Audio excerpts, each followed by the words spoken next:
Hi, and welcome back to Chapter 3 of The Singer on the Sand.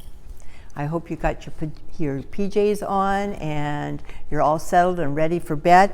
And I want to go over the names one more time with you. There was a mom, a dad, and there was a young boy called named Hans, a young girl named Marta.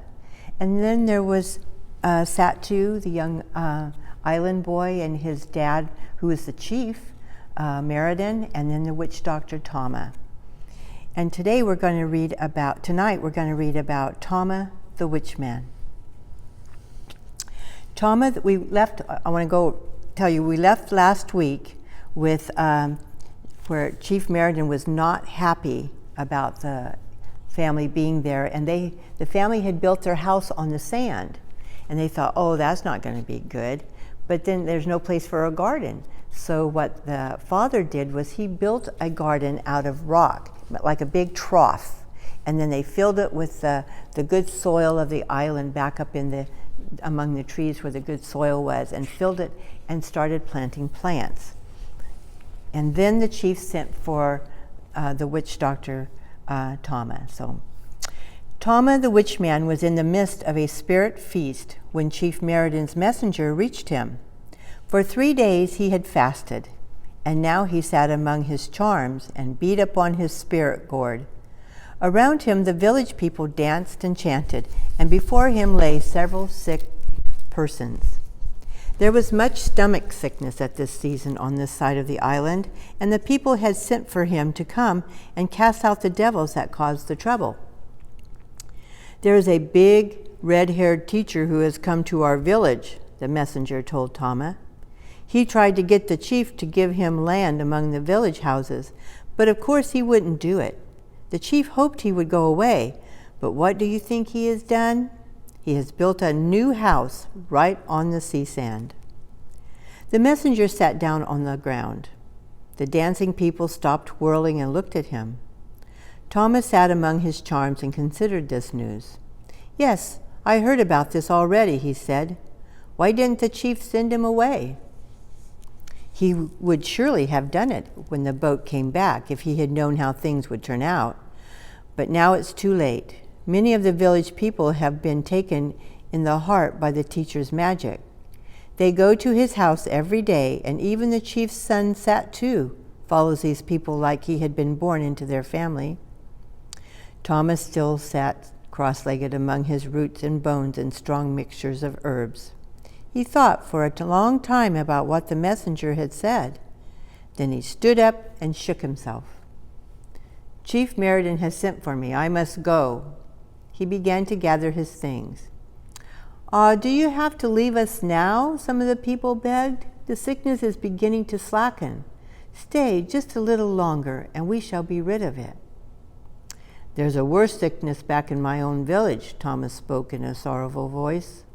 Sickness of the heart is always worse than sickness of the body. Go, Tama commanded the messenger, who still sat on the ground. Go at once and tell the chief that I will come and will start today. The messenger hurried away, and Tama continued to collect his things.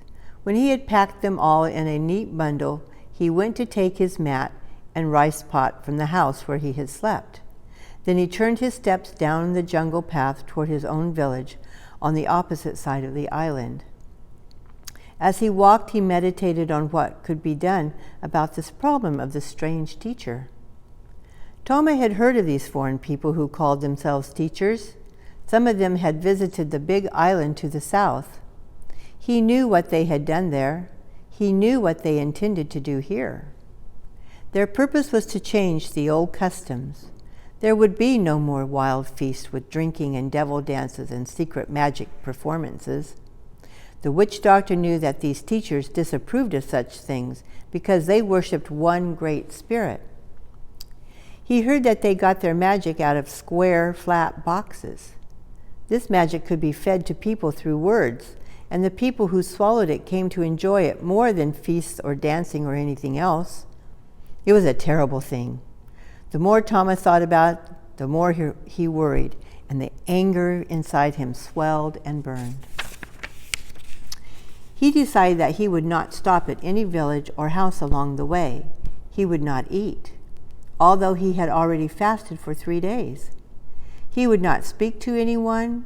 He would call all his familiar spirits and ask them to descend with him on his own village, and he would make a great attack on this teacher and rid the place of him and his magic. All through the afternoon he walked, and when night came he slept in the jungle. When the first faint glow of the sunrise, he was up again, and mile after weary mile he climbed and plodded his way toward the village of Chief Meriden. Now he began to blame himself because he had not hurried home when he first heard the news of these strangers. He had been a fool to stay away. He might have known something like this would happen. Even the chief's son Satu. And he had such good plans for Satu, plans to make him a witch doctor. The boy was bright and full of ideas.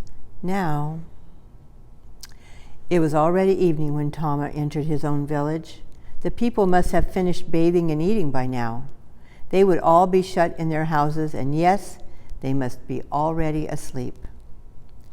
Every hut was dark. Then Tama saw a light far out on the beach where no light had ever been before. It must be the teacher's house on the sand. In spite of the heavy load he carried, his empty stomach and his aching back, he swung around so he could inspect the house. He couldn't see it very well in the dark, but he marked the lighted windows and the open door. The house was full of people, his own village people. At this instant, a burst of sound came from the little house. It startled Tama. He staggered back and sat down on the salt grass outside the low white wall that loomed before him. He could see it in the faint moonlight. The song rose and swelled, and the mighty voice of the teacher crashed into his mind like a troop of enemy warriors. He knew that he should hurry to his own hut. He should go at once to tell Chief Meriden that he was home now, and he would do battle with this new witchcraft. But he could not rise from the spot where he had fallen. The music had struck him down like a hand. Now it grew. It soared like a bird and thundered like mighty waves. Over and over it rose and fell around him, and the night and the whole world trembled with it. Tama lay helpless and shaking on the salt grass. Then the song stopped. The witchman leaped to his feet, grabbed his bundle and his sleeping mat, and raced for his hut in the village. He pushed in the door, threw his things down, and squatted among them, all out of breath and overcome with weariness, hunger, and fear. As he sat in the dark hut, he could hear the village folks coming back to their houses. Their voices sounded unusually happy. They sang snatches of the song they had heard in the teacher's house and chattered in gay voices. Tama listened with anger rising inside him like a flashing fire, but he neither moved nor spoke. When the sounds died away, he got up and lighted his cocoa nut lamp.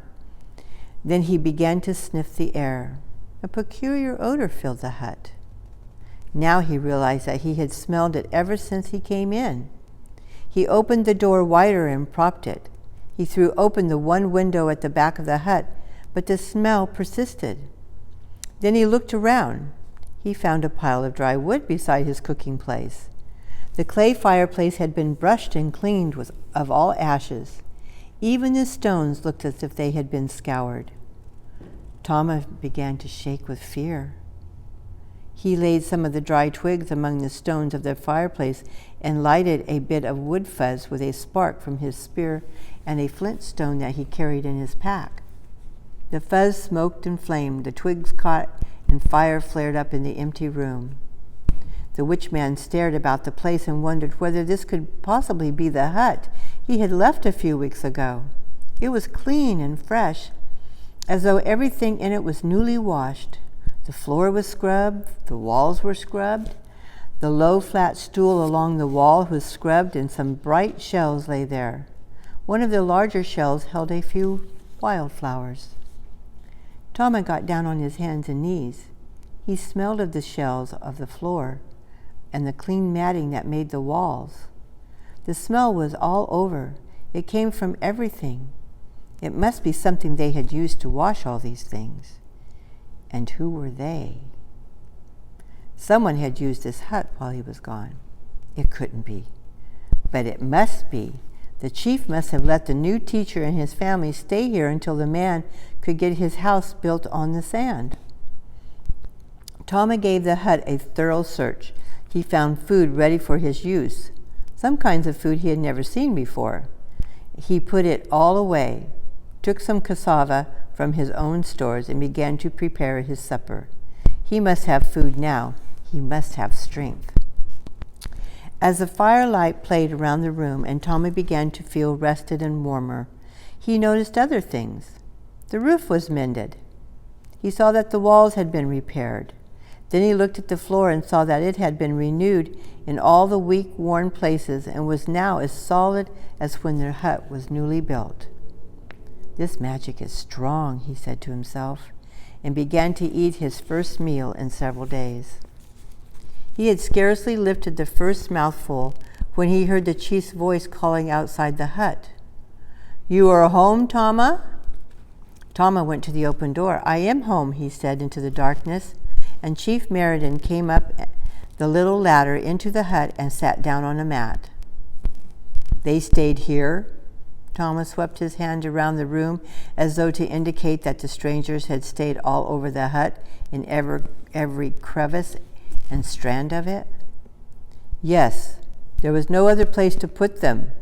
The chief looked so troubled that Tama felt sorry for him. "And you thought the spirits might bother them if you put them here?" The chief nodded. Tama offered him food and they began to eat together.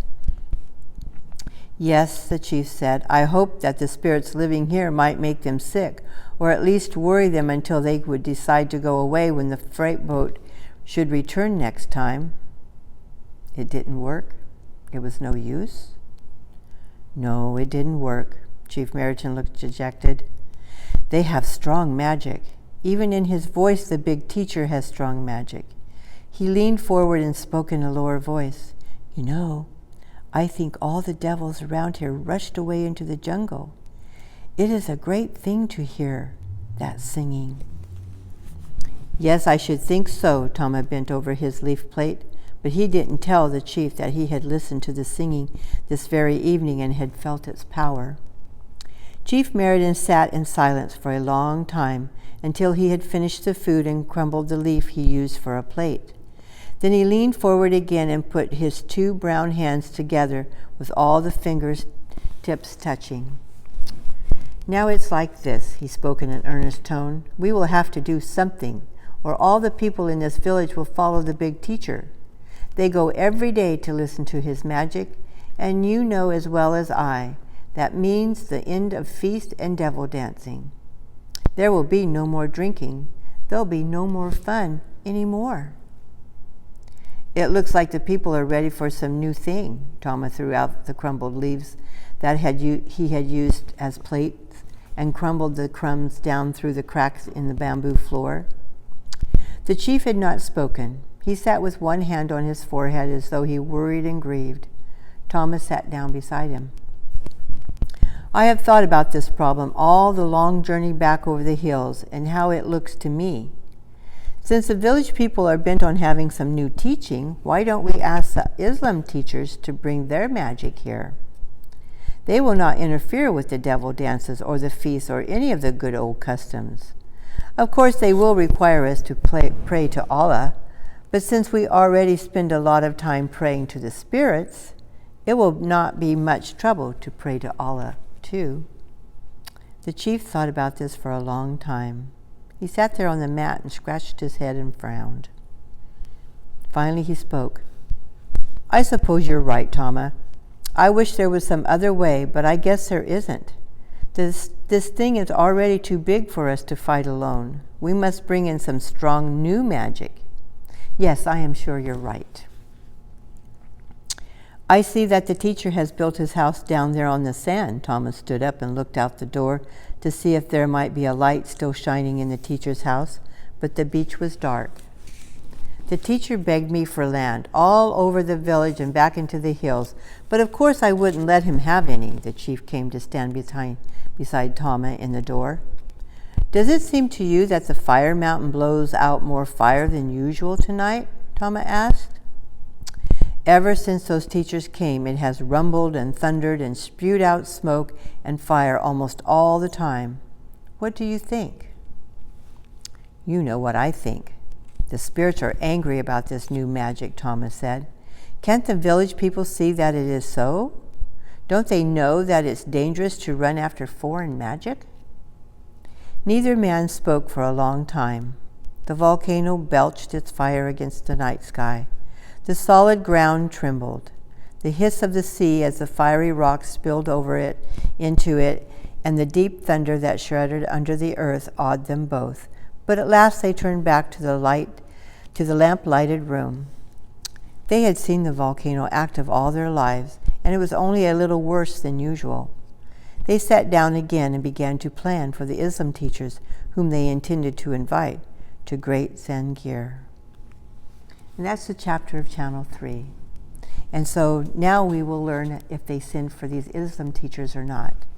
But you know what I got from this chapter of this story was how amazed that Tama was that people came into his hut and cleaned it and fixed the roof and fixed the floor and the walls, and also how he felt the power of the singing from the teacher, because the teacher was singing God's songs, and God's songs have great power to touch people's hearts, even when they don't want them to. So come back next week and we will start chapter 4. Thank you for listening and good night.